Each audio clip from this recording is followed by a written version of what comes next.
universe. One of the most powerful ways of measuring the amount of dark matter in the universe is gravitational lensing. Right, remember, light from a distant galaxy is bent by passing near the enormous mass that's in a galactic cluster. As a result, one can see more than one image of a distant galaxy. By studying the locations and shapes of these images, we can work out how much dark matter is in a cluster. We can even map out where it's at. And remember, we can use quasars as a method of determining gravitational lensing. So a quasar goes by a galaxy, it's bent around it, and the light appears to come from one place. So we look, here's the central galaxy, and here are 4 images of a quasar behind that galaxy. Today, we now believe that over 90% of the universe is dark matter. In other words, we know just about nothing about 90% of the universe. So I've mentioned dark matter several times. It's time to stop dancing around it and talk about what is dark matter. Now, ordinary matter is atoms, and the more fundamental particles that make up atoms, like protons. Ordinary matter is visible in the sense it can absorb light, it can scatter light, and emit light. Dark matter seems to be different. It appears to respond to gravity, but nothing else. So, let's examine the possibilities of what dark matter is. Now, the first is hydrogen and helium. If dark matter were hydrogen and helium gas, we would see absorption lines, because hydrogen and helium cannot be solid in space. Therefore, it cannot be hydrogen and helium gas out there. Well, what if it was the matter out there was rocks or terrestrial type planets, things that don't shine light by themselves? The problem there is that these type of things are made out of heavy elements. By heavy elements, we mean things heavier than hydrogen and helium. If dark matter were rocks, then the ratio of heavy elements to hydrogen would have to be more than 10 instead of only about 1%. All of our theories of the origin of the elements, which are theories that are solidly backed up by observational data, would have to be discarded. So it can't be rocks or terrestrial type planets. What about black holes? Well, the only way we know of making black holes is when big stars die. If there had been thousands of times more big stars in the past than we now estimate, we would see plenty of evidence of this in the galaxy, such as a higher abundance of heavy elements. What about neutrinos? Remember, these are the tiny particles that are produced by radioactivity or infusion in the stars and travel almost at the speed of light. There are vast numbers of neutrinos in the universe left over from the Big Bang.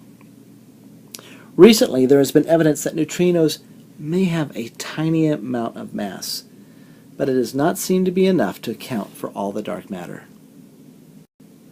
So the next is a MACHO.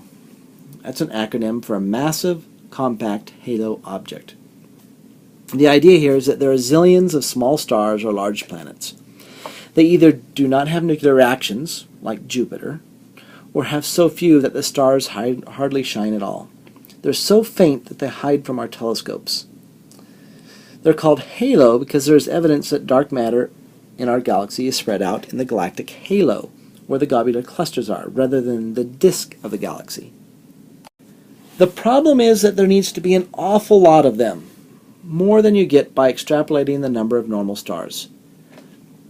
One way of looking for them is to watch for them to move in front of a distant star and amplify the light by gravitational lensing.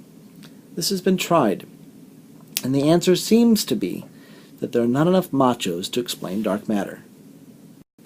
So the last idea is something called a WIMP. It's an acronym for a weakly interacting massive particle. The idea is that there is a new kind of particle, separate from protons, electrons, or quarks. So to verify this idea, scientists want to find actual traces of these particles. In other words, they want to be able to create them in a lab. This is an enormous challenge to physicists. This is the type of work that's being done in CERN and the other supercolliders. They're trying to have enough energy to create new particles and see if they can find something that would match this WIMP.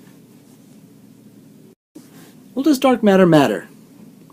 Although there's a lot of dark matter in the universe, it's very spread out, not concentrated at the Earth or even in our solar system, so there's a negligible amount of it around here. You don't have to worry about walking into dark matter. But the future of the universe depends overwhelmingly on the amount of dark matter in the universe. The current bet is that there's not quite enough dark matter to cause the universe to collapse back on itself. The even greater mystery is dark energy, and that's the current name for this force that seems to be making the universe expand faster instead of slower. That acceleration is discovered when scientists were looking to see if Hubble's law still applied accurately at super large distances. They used a certain type of supernova explosion, which always has the same power output, and used this to measure the distance to very distant galaxies without using Hubble's law. They expected to see that the dark matter in the universe was slowing down the expansion, but in fact they found an acceleration that implies a force pushing the galaxies away from each other at large distances. We have very little idea what causes it. It's very hard to study. This is right on the frontier of science. It might even be wrong. So that's really it. We've now moved out and covered the entire universe.